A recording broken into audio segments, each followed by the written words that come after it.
Hello, this is Candace. My discussion this week is on the importance of the Baptist denomination in America. In 1776, Baptists accounted for 1 out of every 264 people, but by 1830, 1 out of every 27 people were Baptists. Baptists were strong supporters of religious liberties in the War for Independence. Roger Williams was probably the most famous religious dissenter in colonial America, and he was the founder of the First Baptist Church in the United States.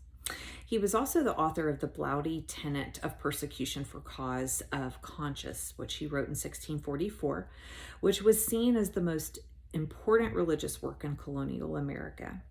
And just to round him out, Mr. Williams was also the first person to refer to separation of church and state as a wall. Baptists had a long history of advocacy of freedom for conscience and religious toleration. This began in England when the leader of the First Baptist Church in England, Thomas Helwys, wrote a book entitled History of Iniquity in 1612. The book centered around the idea that a man's religion is between God and him, and no king shall be the judge of it. Mr. Helwys's problems really began when he was jailed for life for sending King James a copy of the book, along with a note telling him that he is a mortal man, not of God, and he was powerless when it came to the immortal souls of his subjects.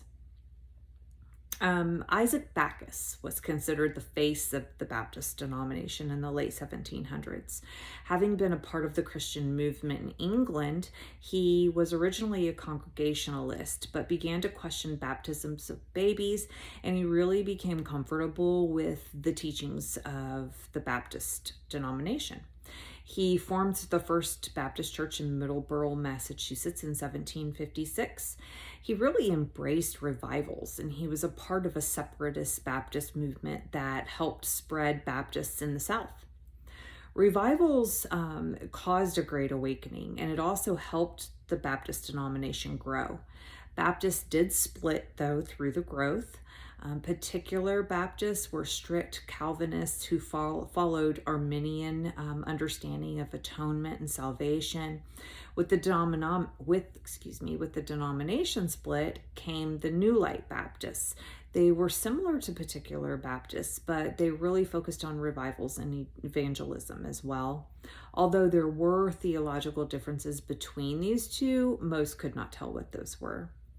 Another noteworthy thing about Baptists are their involvement in the political moves needed to make religious freedoms known and ensured. A group of Baptists wrote what we now call the Danbury Letter to Thomas Jefferson in hopes that he would take up their cause for Day of Thanksgiving and fasting and Day of Prayer.